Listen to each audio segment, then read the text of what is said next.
Assalamualaikum warahmatullahi wabarakatuh. Pemirsa, Anda sedang menyaksikan program Tabalong Dialog bersama saya Muhammad Rizky yang akan menemani Anda selama kurang lebih 60 menit ke depan.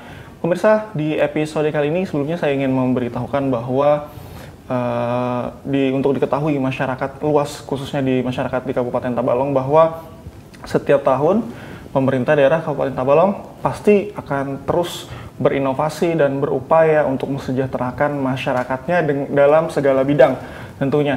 Dan ada banyak bidang yang tentunya akan terus ditingkatkan setiap tahunnya.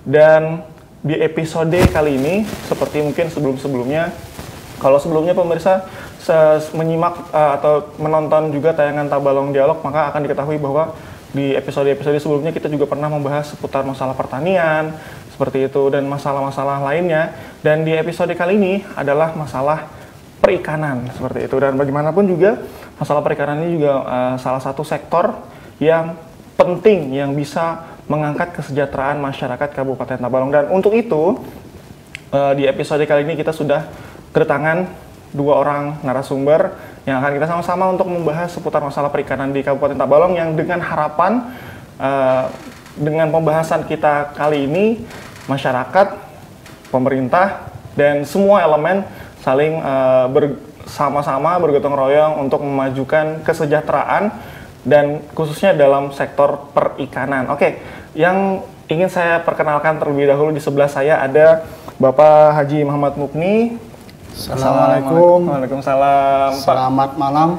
Iya, sama-sama. Apa kabar Pak Mukni? Alhamdulillah, keadaan kita cukup baik dan semangat. Oke, baik. Pak, pemirsa, untuk diketahui bahwa mungkin pemirsa sudah banyak yang kenal juga sebagian. Pak Mukni ini beliau merupakan Kepala Dinas Perikanan Kabupaten Tabalong, dan di sebelah Pak Mukni saya juga tidak hanya sekedar mengundang Pak Mukni, tapi juga ada mengundang Kontak Tani Nelayan Andalan atau KTNA Tabalong, Bapak Syafruddin. Apa kabar Bapak? Alhamdulillah baik. Ya, Assalamualaikum. Waalaikumsalam warahmatullahi wabarakatuh. Baik, ya nih. Oke, baik, kita akan langsung saja nih seputar, sebelum kita mengetahui apa sebenarnya mungkin inovasi atau mungkin ada hal-hal yang ingin diterapkan di tahun 2019 ini untuk lebih memajukan perikanan yang ada di Kabupaten Tabalong. Tentunya kita ingin tahu dulu seperti sejauh mana perkembangan dunia perikanan di Kabupaten Tabalong, dan kepada Pak Mukni yang akan saya tanya terlebih dahulu. Baik, Pak Mukni, ini kita berbicara seputar, mungkin kalau masalah ikan berarti lebih ke produksi dulu, seperti itu Pak ya. Produksi ikan Pak, mungkin di tahun lalu ini seperti apa Pak? Terima kasih Pak Rizky. Dalam sektor usaha perikanan di Kabupaten Tabalong itu ada pembudidaya, kemudian ada perikanan tangkap yang kita kembangkan di daerah kita. Nah, dari kedua usaha itu, budidaya itu meliputi adalah minapadi, karamba, dan kolam. Sedangkan bidang usaha penangkapan yaitu usaha masyarakat di perairan umum, termasuk juga sungai dan lebak atau danau yang ada di daerah kita. Itu yang ada di wilayah Kabupaten Tabalong. Nah, kemudian dari dua bidang itu yang cukup kita perlu kembangkan, yang pertama adalah minapadi. Karena minapadi itu adalah, apa itu Pak, kalau boleh tahu?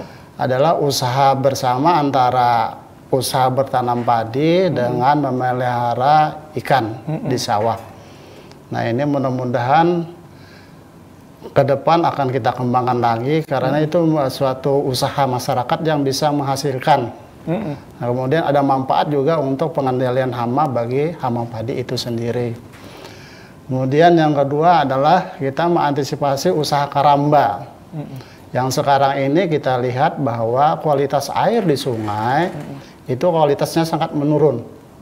Kita lihat kekeruhannya juga, kemudian ada limbah di hulu yang dibuang ke sungai sehingga mempengaruhi kualitas air. Nah, mencermati kualitas air sungai yang ada di Tabalong ini, kita berupaya untuk memindahkan pola usahanya ke darat. Yang pertama adalah kita akan mengembangkan kolam terpal. Nah, kolam terpal ini baik berupa bundar atau bioflok atau juga nanti berupa kolam terpal segi 4. Kemudian yang kedua, dalam pengembangan budidaya ini kita akan memperbaiki kolam-kolam air dalam. Air dalam. Nah, ini yang Apa maksudnya Pak air dalam? Kolam air dalam itu? Maksudnya kolam air dalam itu adalah yang biasa masyarakat bikin kolam cuma kedalamannya 100 cm atau 1 meter. Kita sarankan membuat sampai 2 meter kolam air dalam itu. Dan ini sudah beberapa desa mengembangkan itu, alhamdulillah cukup berhasil, seperti Wayau, desa Wayau, kemudian juga desa Benua Rantau itu cukup terkenal dengan kolam air dalam. Nah, itu yang di bidang budidaya ya, untuk apa? Untuk mengantisipasi kolam tadi. Nah, kemudian juga yang apa? Yang penangkapan. Nah, kita berupaya nanti di bidang penangkapan itu adalah mengembangkan biji galangan atau apa gelombang ya orang itu. Karena masyarakat sementara ini memanfaatkan gelombang itu adalah secara tak sengaja. Karena mereka tidak membuat, begitu ada lebak atau danau yang dalam, begitu kering, mereka rame-rame menangkap ikan di situ. Gitu. Nah, ini yang dilakukan masyarakat sementara ini. Gitu. Kalau boleh tahu, itu tadi kan ada dua dua jenis, ada yang budidaya, tadi ada yang tangkap Pak ya. Itu dari kedua antara budidaya dengan tangkap ini, mana yang paling banyak yang mendominasi di masyarakat Kabupaten Tabalong Pak? Dari kedua usaha bidang budidaya dan tangkap, yang mendominasi adalah budidaya. Kita bersyukur bahwa bidang budidaya ikan di Tabalong ini cukup berkembang dengan 10 jenis yang sudah dikembangkan.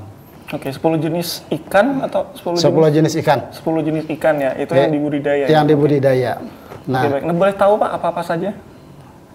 Dari 10 jenis ikan yang dikembangkan di masyarakat itu, yang pertama adalah ikan nila, kemudian ikan mas, ikan patin, lele, baung, gurami atau orang kita kaloi, kemudian betok atau papuyu, kemudian tambakan adalah biawan, sepat siam, dan maskoy. Nah, dari ke-10 itu ada beberapa jenis ikan yang sudah dilimpahkan pembenihannya kepada masyarakat. Ini dalam rangka apa? Dalam rangka para petani pembenih ikan masyarakat itu tidak hilang pekerjaannya. Yaitu adalah ikan nila, ikan mas, dan ikan lele. Nah, 3 jenis itu petani UPR telah melaksanakan. Sedangkan BBI sendiri, Dinas Perikanan, itu cuma menyediakan calon induk. Calon induk ikan mas, calon induk lele, kemudian calon induk nila. Baik. Jadi selama ini ada pergeseran, kalau dulu mungkin budidaya ini ada di tempatnya tersendiri Pak ya? Di BBI tadi apa? Di BBI, Balai Benih Ikan. Balai Benih Ikan. Nah, tapi kemudian mulai berubah, bisa diberikan kepada masyarakat dan masyarakat bisa dipercaya seperti itu. Nah, ini dulu waktu mulai proses mengubah dari BBI yang khusus budidaya, kemudian mulai ada banyak masyarakat ini Pak, itu gimana Pak prosesnya Pak merubah masyarakatnya Pak? Kan kadang kan orang kan wah susah nih, malas lah apa dan sebagainya gitu kan, nggak tahu infonya dan lain-lain. Nah, itu gimana dulu Pak? Asal mulanya kita pengen merubah dari usaha budidaya pemerintah BBI ke masyarakat.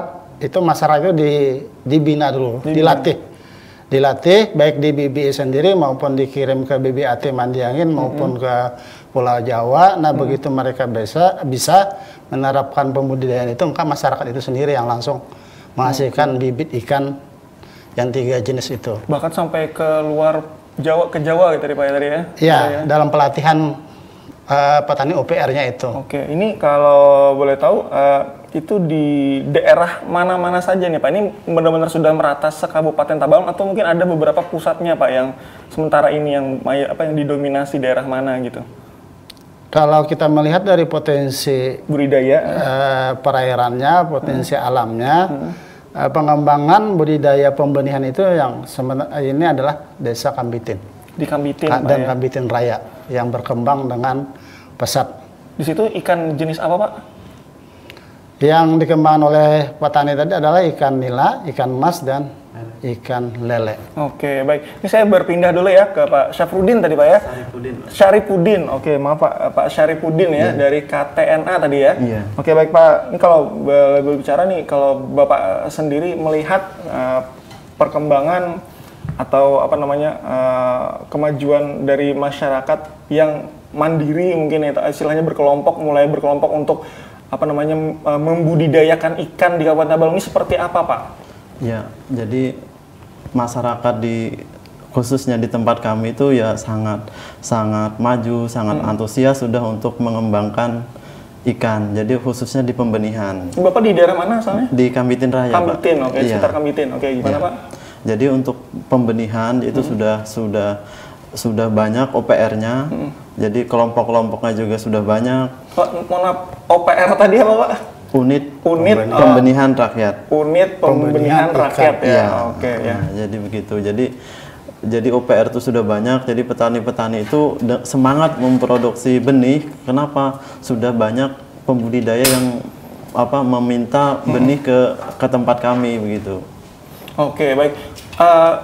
Kalau kan Bapak nih tadi di Kambitin ya, Iya. berarti kan yang dekat dengan BBI itu sendiri Pak ya? Iya, Nah ini kalau boleh tahu selama ini seperti apa nih peran BBI dalam mungkin memberikan pembibitan dan lain-lain di Iya. sekitar sana Pak? Iya, jadi peran BBI untuk kami OPR, jadi memang kami dulu sering diberi pelatihan, bahkan dikasih magang sama Balai Benih. Nah, jadi dengan kami sudah pintar, sudah bisa, jadi kami bisa mengembangkan sendiri seperti ikan nila, emas, dan lele yang biaya produksinya itu lebih ringan. Beda dengan patin dan lain sebagainya itu agak rumit lah. Jadi kalau komoditi emas, nila itu sama lele itu mudah untuk dikembangkan dan permintaan pasar itu lebih banyak untuk nila, emas, sama lele. Oke, ya baik. Ini kita di segmen pertama tadi memang ingin mengetahui dulu sejauh mana sebenarnya perkembangan dari perikanan di Kabupaten Tabalong, dan tadi sudah disampaikan oleh Pak Mukni bahwa ada yang budidaya gitu ya, ada juga yang tangkap tadi seperti itu, dan juga sudah dijelaskan juga sama Pak Syarifuddin Pak ya, biar saya nggak salah lagi. Oke, tapi kita akan lanjut lagi setelah jeda yang berikut ini Pak, karena masih ada iklan yang mau lewat dulu. Kita akan kembali lagi. Baik pemirsa, jangan kemana-mana, setelah jeda berikut ini kita akan kembali lagi di Tabalong Dialog. Tetap bersama kami setelah yang satu ini.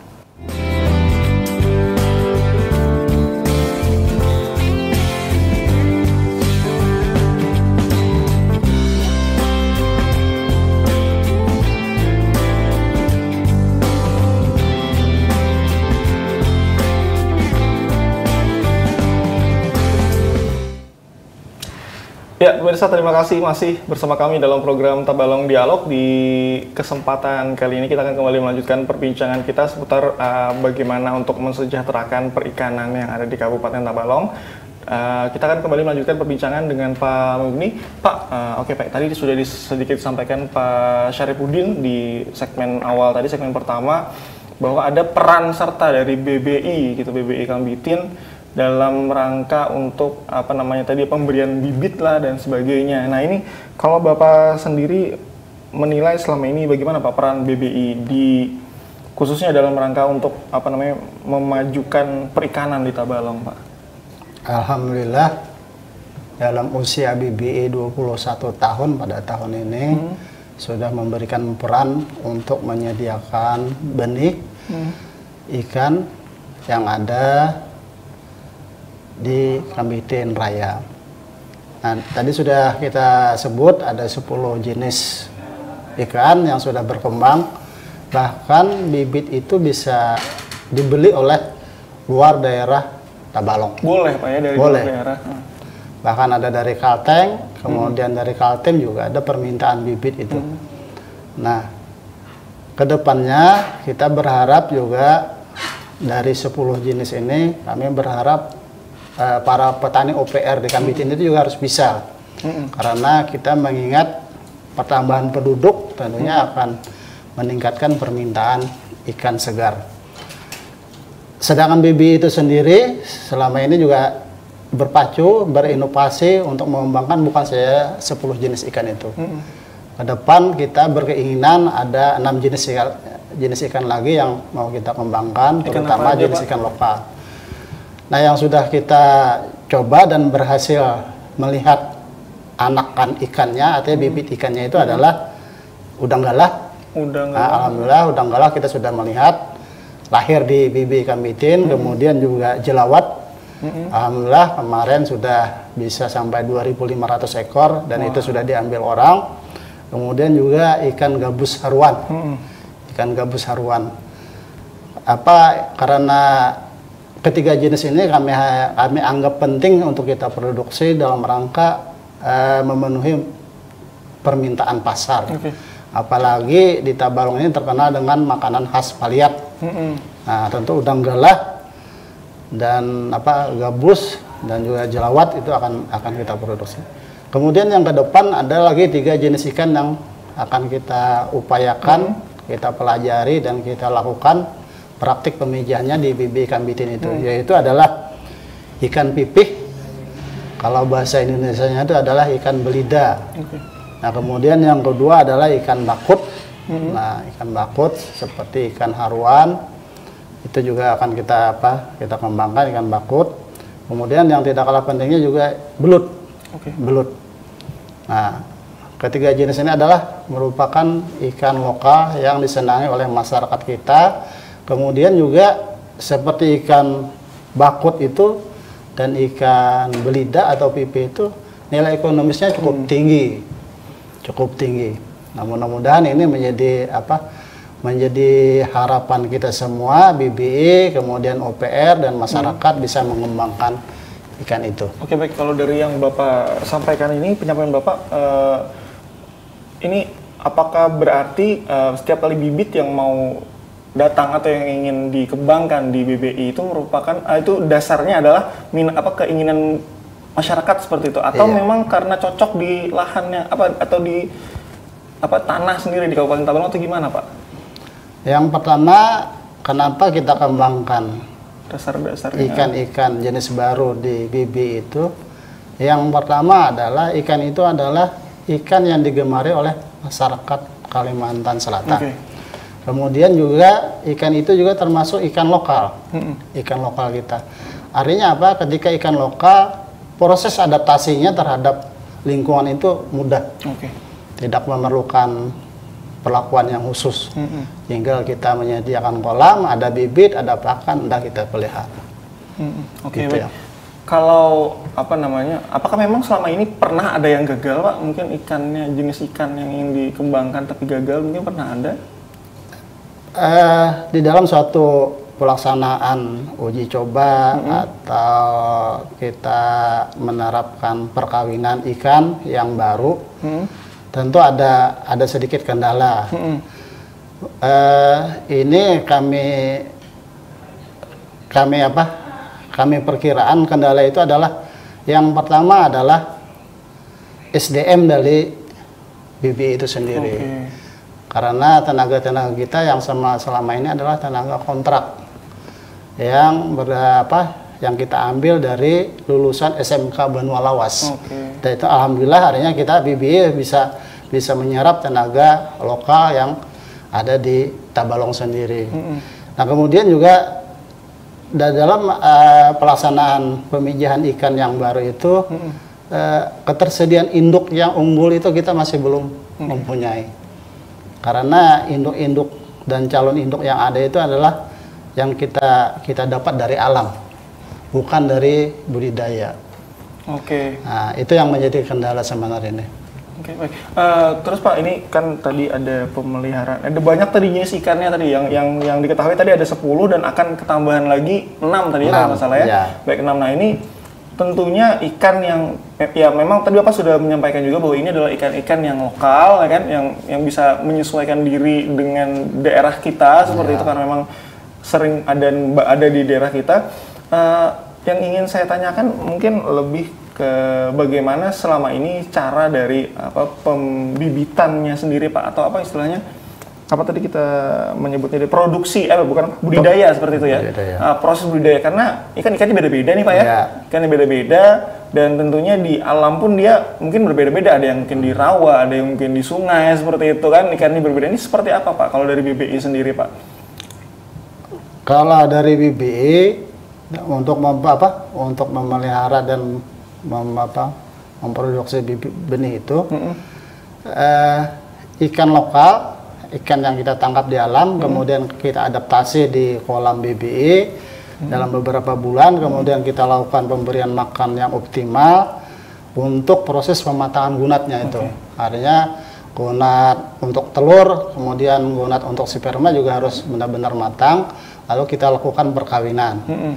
Nah, kemudian kelanjutan dari BBI itu sendiri melalui bidang perikanan budidaya mengadakan sosialisasi terhadap masyarakat bahwa ada beberapa jenis ikan yang baru dan bisa dikembangkan di sini. Nah, jadi ketika kita melihat ingin mengembangkan, lalu kita mencari media apa yang cocok untuk dikembangkan itu. Kalau di sungai kita tadi sudah terbentur dengan kualitas air. Nah, maka kita akan mengembangkan tadi adalah kolam terpal, kolam bundar. Nah, kolam bundar ini ada secara bioblok yang penuh dengan teknologi, kemudian ada yang kolam bundar yang sederhana. Kolam bundar sederhana. Nah, kita berharap kepada masyarakat, ya janganlah dulu yang kita memelihara ikan sistem bioblok. Karena itu yang pertama memerlukan perhatian khusus. Kemudian juga sangat ketergantungan dengan tenaga listrik. Itu yang bioblok. Nah, kita berharap kita pelihara ikan di kolam bundar dengan teknologi yang sederhana. Kemudian juga sirkulasi airnya cukup satu minggu sekali diganti. Kemudian juga pakannya juga kita bisa mempromosikan dengan pakan buatan. Artinya itu yang kita harapkan. Ini kalau boleh bilang, kolam bundar ini bentuknya itu seperti apa Pak? Kolam bundar yang kita terapkan dan kita diimplantkan di tahun 2018 adalah kolam selender. Selender lah. Dengan diameter ada yang 2, ada yang 3 sampai bahkan 5 diameternya. Ketinggiannya adalah 120. Oke, jadi itu murni dibuat oleh tangan Pak ya? Iya. Bukan yang kayak apa, yang biasanya ada memang betul-betul di tanah kemudian digali, bukan ya? Bukan. Oke. Ya, baik. Kalau kita nanti itu kita akan bahas lagi Pak mungkin Pak di segmen selanjutnya. Tapi saya ingin bertanya dulu dengan Pak Syarifuddin ya. Iya. Ini kalau boleh bercerita Pak, gimana Pak selama ini Bapak dalam KTNA tadi Pak ya? Iya. Ini kebetulan KTNA ini apa nih Pak fungsinya atau mungkin kerjaannya sehariannya apa gitu di KTNA ini Pak? Jadi KTNA itu kumpulan para petani di situ. Nah, jadi para petani di situ yang sudah berkelompok, yang sudah se-Kabupaten Tabalong jadi satu di KTNA. Kebetulan saya ada di kepengurusan KTNA Kabupaten Tabalong. Oke, baik. Kalau begitu kesehariannya berarti ya tadi mengurusi ikan seperti itu Pak ya? Iya. Oke, dalam hal budidaya sendiri Pak, kalau boleh dari pengalaman Bapak, seperti apa? Bapak ikan apa yang mungkin dibudidaya Pak? Ikan nila sama mas sama lele. Ada 3 jenis ikan Ada Pak ya? 3 jenis nah, ikan. ketiga jenis ikan ini samakah ataukah berbedakah dalam hal pembudidayaannya Pak? Berbeda. Berbeda. Mungkin bisa diceritakan Pak masing-masing Pak. Jadi kalau ikan mas itu kami pemijahan ya, karena kami produksi benih, itu memijahkannya perlu ada ijuk, ada tempat khusus, kemudian jantan betina dipisah, nanti disatukan baru dia bertelur. Dengan syarat, kata Pak Kepala Dinas tadi, induk jantan sama betina tuh dikasih pakan yang cukup untuk mematangkan gonatnya dulu, kemudian baru selama 3 bulan biasanya, dengan umur indukan itu kalau ikan mas kurang lebih 1 tahun atau 1,5 tahun, baru kita bisa pijahkan. Oke. Selanjutnya tadi ada 2 ikan lagi Pak. Iya, kalau ikan lele seperti ikan mas perlakuannya. Persis ya? Iya, kalau nila dia memijah sendiri. Oke, itu butuh waktu berapa lama Pak? Kalau nila itu biasanya kami siklusnya per sekali pijah itu 15 sampai dengan 20 hari. Tergantung musim cuaca. Kalau biasanya kalau lebih panas itu lebih cepat. Kalau cuacanya hujan itu agak mundur. Oke, nah ini kalau untuk tempat sendiri nih, di mana tempat Bapak menggunakan tempat jenis apa nih? Kalau kami di tempat saya itu kolam tanah aja, kolam biasa. Tanah. Iya. Oke. Terus untuk masalah pasokan airnya seperti apa, Pak? Pasokan air ada dari irigasi. Oh, dari irigasi ya. Iya. Ya, oke. Selama Bapak dalam membudidayakan ikan ini, masing-masing ikan tadi kan berbeda, sudah ikannya berbeda. Ini masing-masing punya kendala nggak, Pak, dari ketiga ikan yang berbeda ini, Pak? Ada, punya kendala. Oke, apa aja, Pak, kendalanya? Jadi kalau kami di pembenihan, itu kalau musim kemarau itu air yang sangat-sangat kendala. Air tadi. Iya. Jadi biasanya Bapak bagaimana, Pak? Jadi kami solusinya sumur bor. Sumur bor ya? Iya. Tapi air itu cocok aja, sesuai aja untuk Sesuai ikan? aja, sesuai. Karena kan yang pernah saya ketahui nih, Pak, ya, kadang ikan itu kalau dia biasa di air yang jenis yang gini, terus dikasih yang berbeda lagi, itu biasanya dia ya nggak itu ya, Pak, ya, biasanya. Cocok aja, karena Cocok kami aja ngambil ya? di bawah kolam kami juga. Oh gitu, Iya. oke. Nah kemudian kalau ikan yang lain, Pak? Lele mungkin? Kalau lele itu biasanya mudah terserang jamur. Terserang jamur ya? Iya. Oke, jadi gimana, Pak? Jadi mengatasinya itu ya perbaikan kualitas air, pemberian vitamin C. Dikasih vitamin C. Ini vitamin C yang seperti apa ini, Pak? Yang vitamin C yang ini yang biasa kalau di ikan itu pitasik gitu ya. Nah, kalau ikan ada vitamin C khususnya. Oh gitu. Itu kayak model kayak ditabur atau disuapin di dipakan, Pak. Oh gitu. Iya, jadi sebelum mengasih pemberian pakan itu vitamin C dikasih air sedikit, diaduk, dipakan. Dibiarkan 5 sampai 15 menit lah, baru ditabur, dikasihkan ke ikannya. Oke, itu dalam ketiga jenis ikan tadi masing-masing ada berapa jumlah apa sih istilahnya, banyaknya itu berapa, Pak, masing-masing ikan gitu, Pak, di sana, Pak? Misalnya ikan apa tadi, ikan emas gitu ya? Iya. Itu ada berapa sih sebenarnya yang Bapak budidayakan dalam satu kali panen gitu ya, mungkin ya? Jadi kalau teorinya ya, tak cuma beda dengan di lapangan ya. Teorinya per 1 kilo indukan itu 40.000 jadinya. Biasanya kami mengawinkan itu 1 ekor induk tuh 2 sampai 3 kilo. Jadi kita ambil aja 50%-nya. Oh gitu. Iya. Semua sama tiga jenis ikan tadi? Kalau nila itu per berat. Kalau induk nila kan lebih kecil. Induk nila lebih kecil itu kalau 250 gram itu 2,5 ons, Pak ya. 2,5 ons itu bisa menghasilkan anak 500 sampai 1.000 ekor. Oke. Iya. Wah, ini menarik sekali nih, Pak, cerita dari salah seorang KTNA di Kabupaten Tabal. Baik, kita jeda lagi, Pak, ya, sejenak. Setelah ini tadi, setelah sudah cerita-cerita, sudah tahu bagaimana, selanjutnya kita ingin menanyakan lagi yang lain tentang bagaimana cara mungkin pengembangan yang terkini seperti itu ya. Baik, pemirsa, jangan kemana-mana, tetap bersama kami di Tabalong Dialog setelah yang satu ini.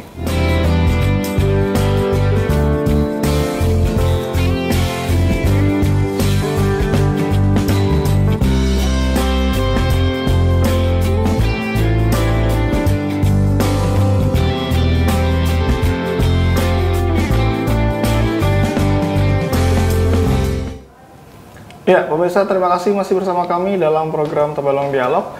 Baik, Pak Syarifudin, kita lanjut lagi, Pak, yang tadi, Pak. Nah, tadi Bapak sudah mengatakan bahwa ada tiga jenis varian ikan yang Bapak budidayakan seperti itu dengan berbagai macam cerita yang tadi Bapak sampaikan, mulai dari bagaimana cara untuk membudidayakan, kemudian kendala-kendalanya apa saja, dan bagaimana solusi yang selama ini Bapak lakukan untuk menangani masalah-masalah ikan tadi. Adakah, Pak, keinginan untuk menambah lagi mungkin jenis ikan selanjutnya gitu, Pak? Ada, Pak, ya? Ada. Rencananya ikan apa, Pak? Rencananya gurame. Gurame? Iya. Kenapa, Pak? Karena permintaan pasar sudah mulai banyak gitu. Dan apakah sudah ada Bapak gambaran bagaimana cara nanti untuk membudidayakan gurame ini, Pak? Jadi kami sudah diberikan pelatihan oleh Balai Benih. Oh, sudah diberikan pelatihan. Iya. Oke, baik. Nah, ini, Pak, tadi kan mungkin di awal Pak Mugni ada menceritakan bahwa ada 10 dan kemungkinan nanti selanjutnya jadi 16 ada jenis ikan seperti itu ya. Dia tadi indukan apa itu namanya? Calon indukan. Calon indukan yang biasa yang ada di BBI ini sendiri. Bapak menilai ada seperti apa, Pak? Ada banyak tuh jenis ikan. Manfaatnya bagi apa namanya petani ikan seperti apa Pak? Jadi kami dengan adanya jenis ikan yang banyak itu sangat bermanfaat.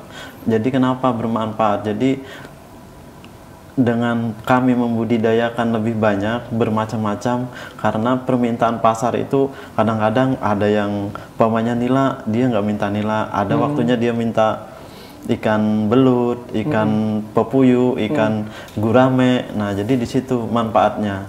Itu bisa ganti-ganti berarti permintaan masyarakat ya? Iya, ganti-ganti. Selama ini pasarannya atau yang maksudnya yang datang kepada Bapak untuk membeli juga kan? Membeli. Nah, membeli itu biasanya dari mana-mana saja sih Pak? Jadi kami kebetulan kami produksi benih ya. Kami bibitnya ya ada ke Kalua, ke Kabupaten Amuntai, ke Barabai, bahkan ke Kalteng kami. Di Kalteng ada juga ya? Sampai ke ini, Kasongan dan Kabupaten Murung Raya. Wah, itu di Kalimantan Tengah ya? Iya, sampai ke sana. Buntok juga. Oke, baik. Nah, ini kan tadi jenis-jenis ikan sudah ada. Dan Bapak sementara ini 3 jenis ikan yang sudah Bapak miliki dan budidayakan ini menggunakan apa tadi? Yang di kolam tanah biasa gitu ya. Nah, tadi kan sempat disinggung nih Pak sama Pak Mugni bahwa ada apa tadi Pak, ada bioplok sama apa satunya Pak? Kolam bundar. Kolam bundar. Nah, ini adakah Pak keinginan juga Pak? Jadi mungkin ya kalau kolam bundar sama kolam terpal itu yang mungkin petani yang belum ada lokasi, tempatnya sempit, itu sangat bagus untuk dikembangkan kolam bundar atau bioplok sama kolam terpal. Kalau kami karena lokasi kami besar ya? Iya, potensi lahannya masih banyak, sementara kami kolam tanah dulu. Oke, baik. Ini saya mau bertanya lagi deh Pak Mugni Pak. Baik Pak, ini Pak untuk perkembangan dunia perikanan ini kan sebenarnya sangat perlu sekali ada inovasi-inovasi, dan salah satu yang tadi Bapak sampaikan tadi adalah ada bioplok tadi ya sama kolam bundar. Nah, tadi sudah dijelaskan juga nih Pak sama Pak Syarifudin bahwa beliau mungkin karena lahannya masih luas seperti itu ya, jadi mungkin lebih menggunakan yang apa di tanah seperti itu. Nah, tapi ini kalau menurut tanggapan Bapak sendiri seperti apa Pak? Apakah memang kalau memang lahannya luas ya udahlah nggak apa-apa yang biasa aja, atau mungkin ada perbedaan dan keuntungannya sendiri Pak kalau menggunakan yang baru, ada bioplok atau kolam bundar ini Pak? Baik Pak Rizky, dalam pengembangan perikanan kita akan melihat jumlah penduduk. Nah, tentunya jumlah penduduk ini akan berpengaruh terhadap permintaan ikan konsumsinya sendiri. Sementara kalau kita ingin mengembangkan, kita harus melihat potensinya. Kalau potensi lahan untuk digunakan atau dibuatkan kolam tanah yang luas, silahkan. Tapi itu kan terbatas, Pak. Tidak semua wilayah di Tabalong ini bisa dimanfaatkan untuk membuat kolam. Nah, sementara permintaan pasar yang meningkat, kita harus punya inovasi. Di sisi lain tadi kualitas air air sungai terutama kita sudah tidak bisa mengendalikan. Sehingga untuk meningkatkan produksi, kemudian meningkatkan petani pembudidaya, sehingga pangsa pasar para pembenih juga masih tetap ada kan. Nah, maka kita berupaya untuk melihat apa yang harus kita kembangkan. Ya, salah satunya adalah bioplok, kemudian kolam bundar tadi. Nah, kenapa jadi kolam bundar dan bioplok ini kita kembangkan? Karena kolam bundar dan bioplok ini sangat bisa ditempatkan di pekarangan di samping rumah. Artinya ketika masyarakat punya halaman yang tidak begitu luas, kemudian tidak bermanfaat, ya alangkah baiknya di sana ditaruh kolam bundar atau bioplok itu sendiri. Nah, selain nanti ada kolam bundar dan bioplok di pekarangan itu, setidaknya ada hiburan. Artinya pagi, sore memberi umpan, memberi makan ikan. Nah, alhamdulillah apabila sekian bulan, 4 bulan, 6 bulan, dari hasil kesenangan memberi ikan, melihat ikannya segar, timbul setiap hari, ada hasil 6 bulan, wah tambah bahagianya, artinya ada nilai ekonominya. Nah, ini yang menjadi harapan kita ke depan, bahwa ikan itu akan bisa masuk di perkotaan. Artinya apa? Tidak hanya di desa. Dengan kolam bundar itu ada pekarangan 5 kali 10 aja itu sudah bisa tiga kolam bundar yang bisa ditaruh di sana. Sejauh ini sudah ada peningkatan Pak dengan keberadaan bioplok sama kolam bundar ini Pak, dari peningkatan apa produksi ikan mungkin Pak? Dari pengamatan kita dari kolam bundar yang dilaksanakan di masyarakat, peningkatan produksi memang ada. Tapi ada kendala juga karena SDM tadi. Artinya kita juga pemerintah, Dinas Perikanan, kemudian BBI dan masyarakat, ayo kita bersama-sama mengelola, menggali ilmunya untuk bisa memanfaatkan budidaya kolam bundar itu bisa maksimal. Sehingga apa yang mereka lakukan selain dapat kesenangan hati, mereka juga dapat nilai tambah dari ekonomi pendapatan masyarakat itu sendiri. Ikan yang di dalam bioplok ini atau di kolam bundar ini sebenarnya kalau dijumlahkan itu sama nggak Pak dengan yang ada di kolam biasa? Ya, di kolam biasa tadi. Ikan yang dipelihara di kolam bundar dibandingkan dengan ikan yang dipelihara di kolam tanah atau kolam permanen semen, jumlah pemeliharaannya tentu lebih efisien, kemudian lebih mudah pengawasannya karena dekat di samping rumah, kemudian juga cara pemberian makanannya juga bisa teratur karena sempit ya. Kalau kolam yang di tanah itu luas 1 hektar untuk keliling. Ada ini cuma luas 10 kali 10 itu bisa sudah 6 kolam bahkan sampai 10 kolam bundar, kan mudah mengawasinya. Nah ini yang menjadi harapan kita. Kemudian juga kita berharap dari kolam bundar itu kita akan bisa mengatur panennya. Panen. Artinya yang bulan pertama ini 2 kolam bundar. Kemudian bulan kedua 2 kolam bundar lagi. Jadi ketika ada 6 sampai 8 kolam bundar itu akan terjadi siklus. Artinya setiap bulan akan ada penghasilan. Gitu Pak ya. Bisa diatur dengan yang kolam. Oke baik. Ikan-ikannya ini berarti ikan-ikan yang besar juga, bukan cuma bibit aja Pak ya? Yang kita pelihara di bioplok atau kolam bundar ada ya ikan besar. Patin juga bisa, jelawat juga bisa. Nah nanti tinggal kita mengatur diameternya. Kalau patin atau jelawat atau ikan baung, diameternya kita harap yang lebih besar. Ya maksimal yang 5 meter itu. Baik. Kemudian kalau ikan-ikannya nih Pak, kan bioplok itu kan ya terbatas gitu kan, efisien seperti itu dibandingkan dengan itu, nanti pengaruh nggak Pak dengan tumbuh kembang istilahnya ya besarnya mungkin seperti itu, karena mungkin kalau di kolam yang biasa kan ya bisa kemana-mana, daerahnya luas, mungkin badannya jadi lebih besar, atau mungkin sama aja Pak dengan yang di bioplok Pak? Nah bioplok dengan kolam bundar atau kolam yang di alam itu kan kita sudah ada formulasi pada penebaran. Ketika 1 meter persegi untuk jenis ikan tertentu kan ada jumlahnya. Kalau di kolam tanah juga kalanya terlalu padat ya pakannya kurang, ya kurus juga.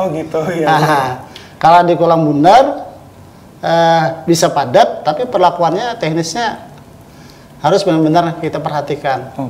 Artinya kualitas airnya kita jaga, kemudian pakannya juga tidak boleh kurang. Bahkan interval pemberian makannya itu bisa diatur lebih banyak gitu. Artinya kalau di kolam tanah itu diberi makan pagi dan sore, kalau di kolam bundar karena dekat rumah bisa 4 kali sehari. Artinya pagi, tengah hari, sore, malam ini jam 10 hendak tidur mungkin melihat lagi. Nah bahkan itu dengan interval pemberian makan yang banyak. Artinya pemberian makan 2 kali dengan pemberian makan 4 kali sehari dengan jumlah pakan per harinya sama, artinya 3-5% dari berat badan, tapi cara pemberian makannya banyak, itu kecepatan pertumbuhan lebih besarnya lebih baik yang frekuensinya yang banyak itu. Gitu ya. Karena apa? Karena ketika kita 2 kali memberi pakan itu banyak, tapi kadang-kadang ada yang tidak terpakai, tidak sempat dimakan oleh ikan. Nah, kalau yang secara perlahan itu nanti dia makan sedikit, sehingga apa? Inersinya dan pakan itu tidak terbuang. Oke. Itu yang kita akan laksanakan. Oke, baik Pak Syarifudin, gimana Pak menanggapi penyampaian dari Pak Mukni tadi Pak? Ini kan ada bioflok nih Pak sama sama kolam bundar. Nah, gimana ya Pak? Apakah nanti akan beralih juga? Ya, jadi untuk sementara kami masih di kolam tanah ya. Nanti mungkin Balai Benih pilot proyek dulu Pak ya. Ya. Nah, jadi mungkin nanti kalau Balai Benih sudah berhasil, kami petani kan mencontoh Pak ya. Oh, gitu. Ya. Jadi selama ini Pak, saya mungkin kembali lagi sedikit ke Pak Mukni sebentar Pak. Kalau mungkin yang Bapak lihat di lapangan saat ini sudah ada berapa Pak yang menggunakan bioflok Pak? Kalau mungkin ya persenan lah mungkin atau gimana ya, atau kolam terpal gitu. Kalau kolam bundar di Tabalong ini kami hitung baru 30 ya. 30 orang. Oke, dan sebenarnya targetnya Pak? Kalau targetnya kita mengharapkan sampai 500 sampai 1000 kolam bundar. Oh. Itu milik yang bentar, ya 30 tadi Pak ya. Itu milik pemerintah atau masih sudah milik yang petani-petani ini Pak? Dari yang 30 sekarang itu ada pemerintah 10, sisanya masyarakat sudah. Oh gitu. Sudah ikut-ikutan. Sudah ikut-ikutan. Iya. Dan ada juga yang sudah panen Pak ya? Sekarang karena baru pengembangannya baru 3 bulan, belum. Oh berarti masih baru. Masih baru. Nah ini mudah-mudahan kalau kita lihat di lapangan itu kelihatannya bagus ya hasilnya itu. Artinya kita setiap 2 minggu kita pantau ke lapangan bagaimana perkembangan ikan itu sendiri. Alhamdulillah dari jawaban petani itu cepat juga pertambahan beratnya. Oh gitu, oke. Ya baik Pak Mukni, Pak Syarifudin, kita jeda lagi untuk yang terakhir kalinya ini jeda. Setelah ini kita akan masuk ke segmen terakhir. Tapi pemirsa, kita harus jeda dulu ya. Setelah jeda yang satu ini kita akan kembali lagi. Jangan kemana-mana, tetap bersama kami di program Tabalong Dialog.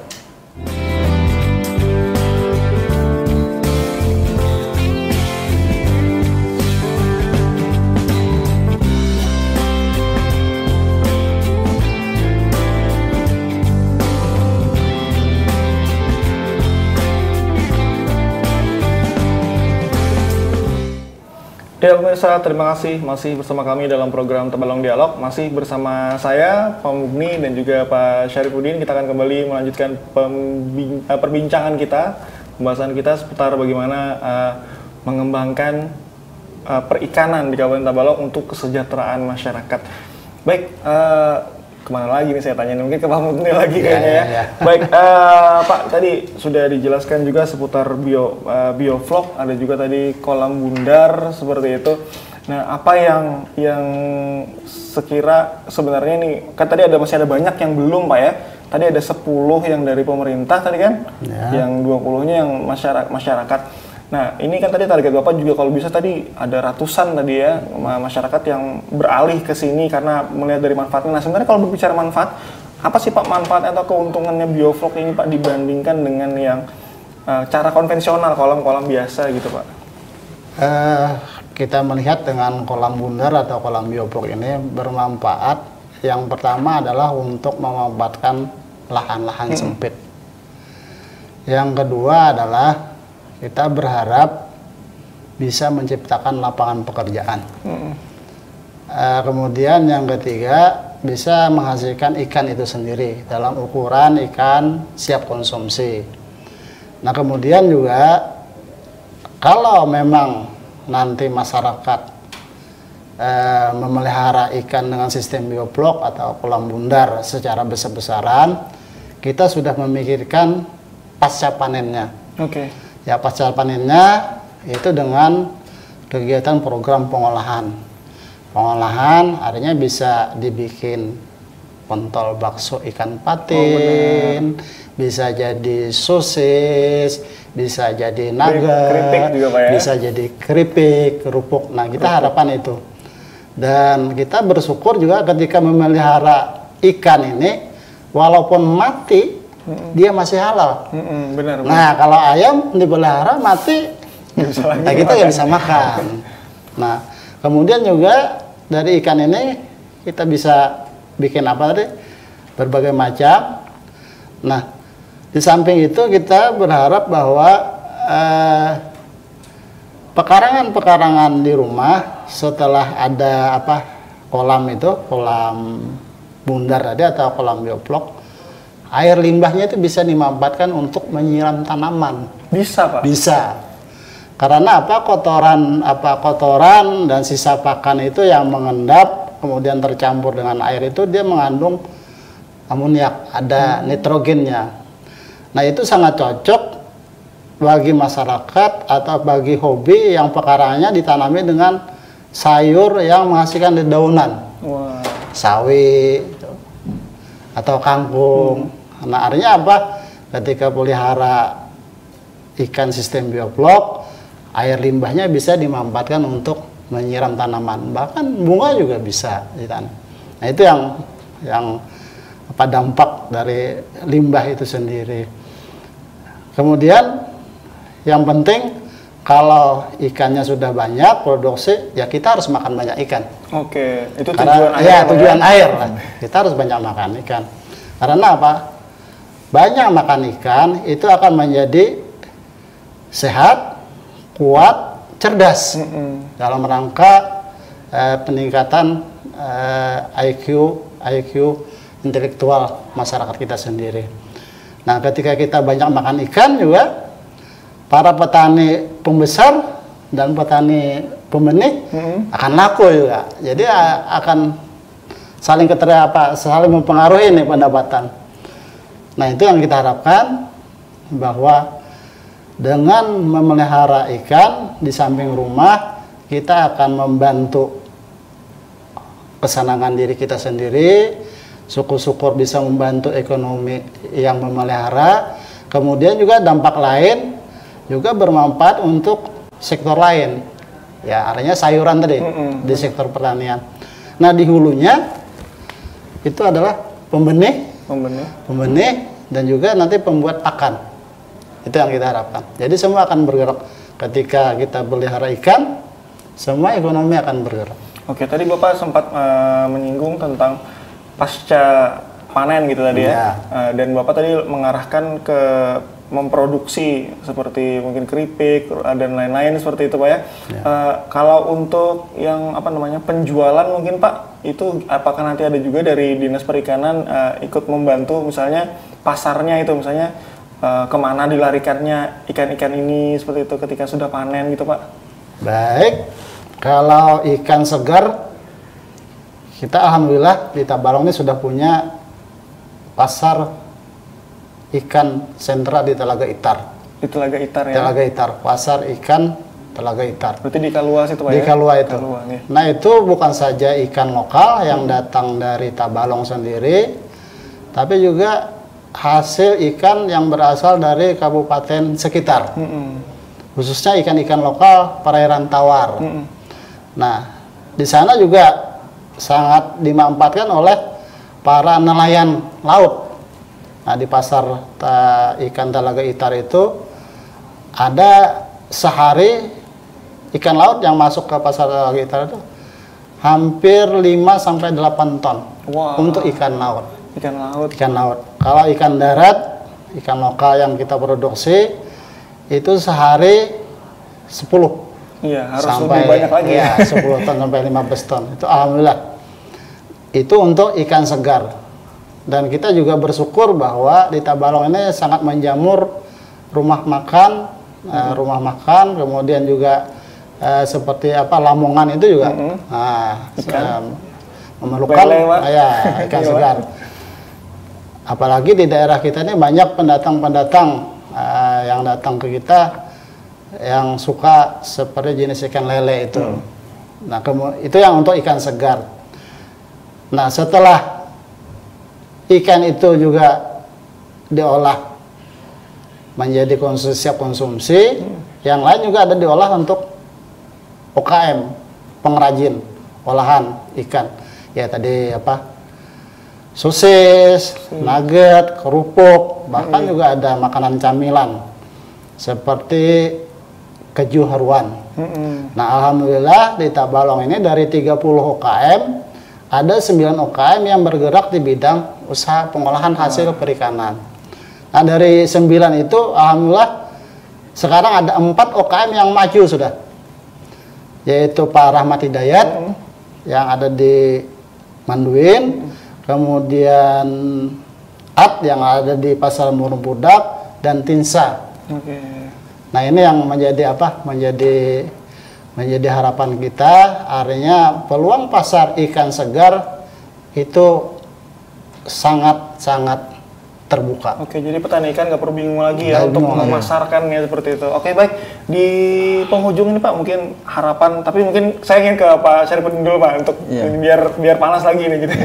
Apa yang Bapak harapkan Pak untuk mungkin mewakili KTNA Pak, khususnya di dalam hal apa pembibitan dan juga pembudidayaan ikan ini Pak, mumpung ada Pak Mukni di sini Pak. Iya, jadi kami dari KTNA, jadi saya sampaikan dulu ya, untuk meyakinkan petani itu sangat susah Pak ya. Nah, jadi kami mohon kepada Dinas Perikanan adanya pilot proyek dulu dari bermacam-macam ikan tadi Pak ya. Nah, jadi kami dari KTNA siap untuk nanti kami bawa rekan-rekan kami, kami lihat, oh ini buktinya. Nanti atau di tempat saya sendiri saya praktekkan. Nanti akan saya kembangkan sesuai dengan saran Pak Kepala Dinas tadi. Ada bioplok, ada kolam bundar, ada kolam terpal ya, untuk menghemat tempat Pak ya. Nah, jadi kalau kami juga harapan kami kepada pemerintah ini Pak, mungkin Pak ya, kualitas air dan kuantitas air sangat sudah sangat jelek Pak ya. Nah, jadi kualitas air itu dengan adanya perkebunan sawit itu kami petani khususnya di Desa Kambitin Raya sekarang kalau sudah tidak hujan 3 hari air akan sangat surut. Nah, jadi itu harapan kami. Jadi kami petani ikan mau dikemanakan nanti Pak ya. Nah, itu. Tapi kalau untuk apa pemasaran selama ini aman aja Pak ya? Kalau untuk pemasaran alhamdulillah selama ini aman. Nah, baik. Silakan Pak Mukni Pak. Ini mumpung di sini Pak bisa mewakili juga menanggapi dari yang disampaikan oleh Pak Syarifudin Pak. Ya, kami juga punya terima kasih terhadap KTNA yang selama ini berperan di dalam pengembangan sektor perikanan. Kedepannya sesuai apa yang dikatakan oleh Pak Syarifudin tadi tentang bagaimana untuk menjaga kesinambungan OPR, kita akan mengusulkan program pembuatan sumur bor yang lebih banyak. Atau juga nanti kita ingin membuat embung yang luas, sehingga ketika air hujan banyak pada musim hujan kita tampung, tapi ketika krisis air pada musim kemarau, air itu akan kita ambil. Kemudian yang kedua, kita akan berkoordinasi dengan Dinas PUPR dalam rangka normalisasi dam yang ada di Kambitin itu. Karena selama ini bahwa hampir 30 tahun ya, dam itu tidak pernah ada normalisasi atau pendalaman. Tuh. Jadi boleh saya sampaikan sedikit Pak? Jadi begini Pak, ini karena disinggung masalah dam di Kambitin Pak ya. Nah, jadi dam di Kambitin itu Pak tidak menampung air Pak. Nah, jadi kami ada usulan kemarin Pak lewat Pak Iljan Pak ya. Nah, lewat Kepala Balai Benih kami usulkan dam itu didalamin dan dibesarkan. Jadi begitu air hujan datang menampung. Nah, tidak kebanjiran. Jadi kami selama ini kalau air hujan pasti ada terdampak yang kebanjiran. Jadi nanti kalau musim penghujan datang, air ditampung, musim kemarau bisa kami manfaatkan. Jadi kami mohon juga untuk sama pemerintah, kami tolonglah dibangunkan dam yang ada di Kambitin Raya. Nah, berarti kan sehati nih antara dinas dengan UPR. Nah, kemudian di BPI Kami berharap karena itu juga sebagai tempat belajar masyarakat, kemudian tempat untuk menghasilkan pekerjaan. Dengan ada ikan itu orang akan bisa bekerja.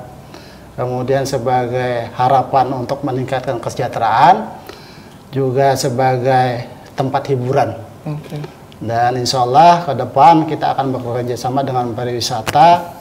Di situ akan kita bangun seindah mungkin dalam rangka peningkatan kapasitas BBI, kemudian juga menarik pariwisata untuk bisa berkunjung di sana. Minimal ada tempat outbound, tempat bermain masyarakat, kemudian juga di OPL sendiri ada tempat wisata memancing. Tuh, untuk para petani pembesar, kita berharap manfaatkanlah lahan-lahan yang ada yang tidak bermanfaat dengan usaha ikan kolam bundar atau bioblok. Kemudian bagi masyarakat, para petani yang masih ada punya luas lahannya, kemudian tidak termanfaatkan, silahkan membuat embung, kolam air dalam atau gelombang atau biji.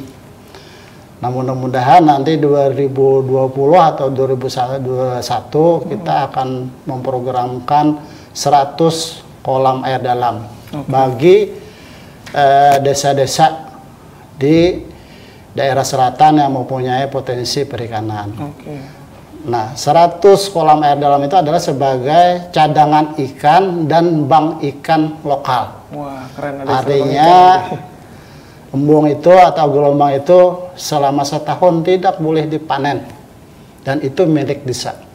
Boleh dipanen dengan memancing atau dengan lalangit. Artinya tidak dikuras habis. Nah, ketika kolam biji di masyarakat itu ketika kemarau dipanen habis, punya desa ada, nah harapan kolam desa itulah sebagai bank ikan-ikan lokal. Air hujan datang dalam, itu akan menyebar mengisi kolam-kolam di sekitar punya masyarakat. Oke, baik. Ya, terima kasih Pak Haji Muhammad Mukni berkenan untuk hadir di acara Tabalong Dialog. Pak Syarifudin juga berkenan untuk hadir di sini. Saya tahu pasti beliau-beliau ini pemirsa sangat sibuk sekali, tapi bersedia untuk meluangkan waktunya di acara kita ini. Dan mudah-mudahan apa yang menjadi apa yang Bapak sampaikan, Pak Mukni sampaikan, dan Pak Syarifudin tadi sampaikan juga aspirasinya itu benar-benar bisa kita nikmati bersama nanti ke depannya. Dan itu juga dalam rangka untuk memajukan dan mensejahterakan masyarakat Kabupaten Tabalong juga, khususnya di dunia perikanan. Baik pemirsa, demikian Tabalong Dialog edisi kali ini. Saya Muhammad Rizky beserta kru yang bertugas, kami pamit undur diri. Kami mengucapkan terima kasih. Wassalamualaikum warahmatullahi wabarakatuh. Waalaikumsalam warahmatullahi wabarakatuh.